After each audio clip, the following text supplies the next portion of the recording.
Derasnya air tak menyurutkan semangat murid-murid dan para guru honorer SDN 6 Tapa, Kabupaten Bone Bolango, Gorontalo. Melewati medan yang berat demi bisa belajar, mau tak mau harus mereka jalani. Ribuan kilometer dari pusat kota Jakarta, masih ada wilayah yang tak punya jaringan internet. Tak hanya itu, banyak juga murid-murid yang tak memiliki gawai sehingga pilihan belajar daring pun tak bisa dilakukan. Proses belajar mengajar dilakukan secara tatap muka, dilakukan secara bergantian oleh guru dari mata pelajaran yang berbeda setiap harinya. Guru mau datang kemari mengajar di rumah. Kalau air besar, saya belajar sendiri. Ibu guru bisa mau datang karena air besar. Proses belajar mengajar pun harus tergantung kondisi alam.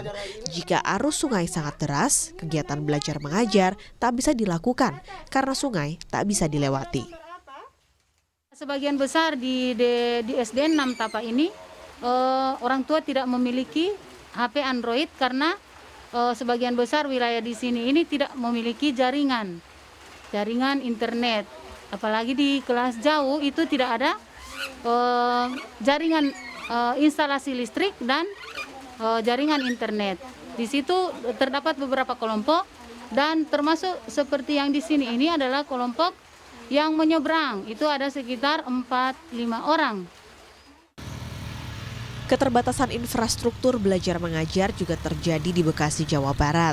Para siswa akhirnya belajar secara daring di aula kelurahan di Pondok Melati, Bekasi, karena bisa menggunakan Wi-Fi secara gratis. Cara ini bisa meringankan beban ekonomi para orang tua karena tidak harus membeli kuota internet untuk mengunduh dan mengirim tugas yang diberikan dari guru. Alhamdulillah bersyukur banget karena kan lebih meringankan beban kotanya juga ya gue. Kalau kita kan ibu rumah tangga tuh, jadi bisa irit-irit buat beli kota gitu. Jadi sekarang sebelumnya gimana? Sebelumnya belajar di rumah, belajar di rumah jadi harus beli kota dulu kan ya. Sebulan habis berapa kota? Enggak sebulan, 3 hari 50.000.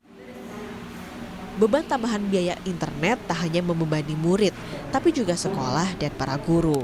Menteri Pendidikan dan Kebudayaan Nadiem Makarim pun memberi keleluasaan bagi sekolah untuk menggunakan dana bantuan operasional sekolah atau BOS untuk membantu siswa membeli kuota internet.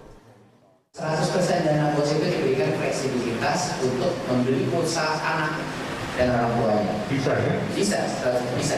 Itu sudah kita bebaskan untuk mengalami dana BOS. Masalah BOS-nya kurang atau tidak itu masalah berbeda lagi. Ya, kalau misalnya biaya operasional banyak sekali. Tapi BOS alokasi tadinya itu di baku-baku di masa darurat COVID itu boleh untuk membeli pulsa guru, sekolah, dan orang tua untuk anaknya. Di tahun 2020, dana BOS dalam APBN dialokasikan sebesar Rp54,32 triliun untuk 45,4 juta jiwa. Anggaran tahun ini meningkat sebesar 6,03% dibanding tahun 2019.